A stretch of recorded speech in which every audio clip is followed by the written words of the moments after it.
I am pleased to officially announce the CrawlMaster V2 540 Stubby motor, a 10-pole inrunner.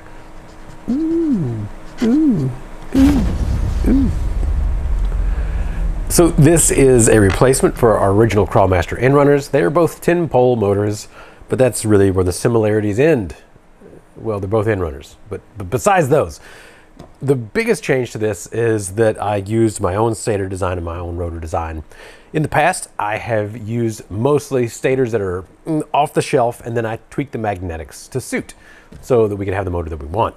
But there's really not a lot of 10-pole inrunner stators available out there, and so the majority of them are either designed for 4-pole, which has a different leg to back iron ratio, or they're designed for neither 4-pole or 10-pole, which is a distributed or concentrated winding pattern, and then it's not really the best for either. So I designed a stator that is specific for the 10-pole inrunner, and as you can see, we got a lot more rotor packed in there. We went from an 18mm rotor to a 21mm rotor, and all of that was not at a sacrifice of how much copper or back iron that we could fit into the stator. So my optimization of the stator made a lot more room for our rotor, a lot more magnets, a lot more torque, a lot better drag brake, and a lot better hold brake as well. These motors are more efficient than our previous ones. They have a very low no-load amp draw to them and generally perform extremely well. I crammed a whole 540 stator into this little bitty 35mm size can, and this is a normal 540 right here. This is a normal 540 length, our Polar Pro. As you can see, much smaller, much shorter in there. So this one has a 15mm long stator. This is going to be the same as something like a Castle 14 or yeah, whoa, holy shit.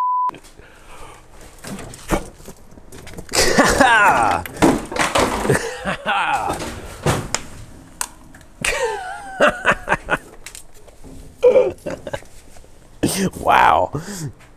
That was the lights? That was the capacitors blowing the f up. Well, in the middle of that, our capacitor in this power supply for those guys, our lights, just blew up. Wow. It looks like the diodes are really smoking hot in there. This is, yeah, that could have caused a fire. There was actually fire. There were bits on fire. It looks like, here, I'll just grab, let's see, we got nothing else. Wow, that shot nastiness everywhere.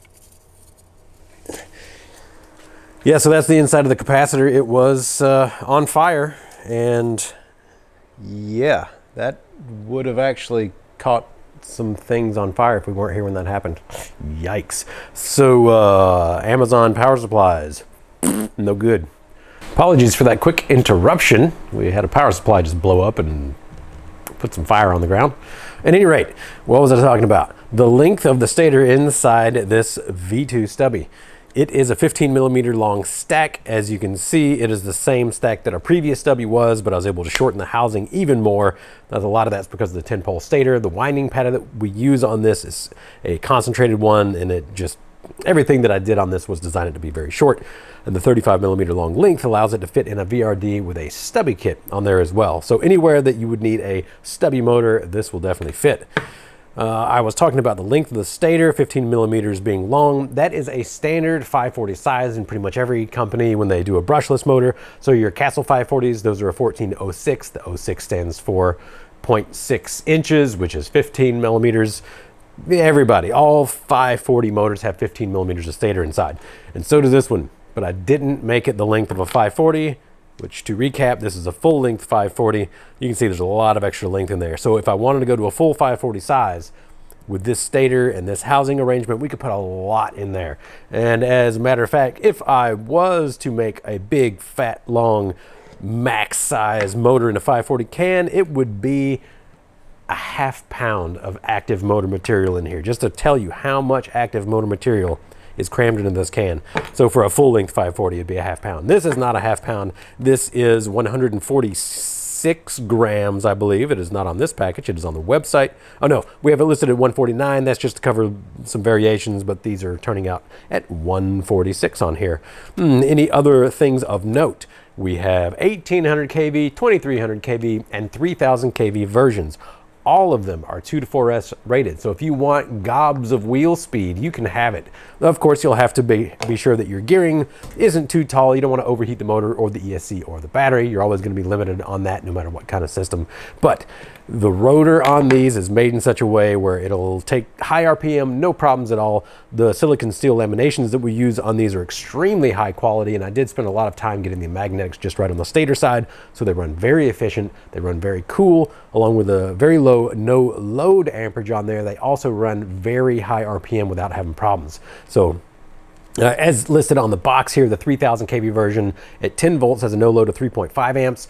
In practice, on one of our CrawlMaster ESCs is actually lower than that. It's like 3.2 or 3.1 with the timing all the way up. So your mileage may vary on that, but my point of designing this motor was to make something that was as torque dense as possible, something that you could use instead of an outrunner. Let's see if I have a Stubby outrunner. No, I don't have a 540M here, but a 540M is essentially what you would want to use if, like, let's say you're getting into mud and water and stuff, but you like the 540M.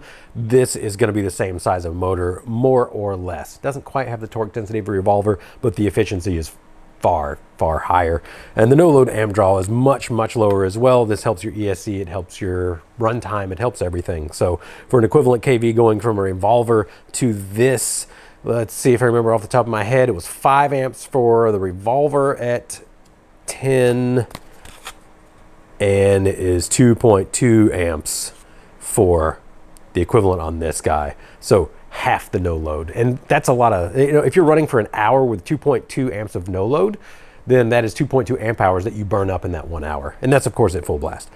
But anything that we can do to get the no load down very low is going to be better for efficiency on the motor. And just driving around, your runtime is going to be longer, the heat's going to be a lot less. So I've really put a lot of work into this, well over a year of engineering this stator and magnetics, and it is finally here. So as of the time of this drop, we may or may not have 2300 kV left, because it has turned out to be the most popular option.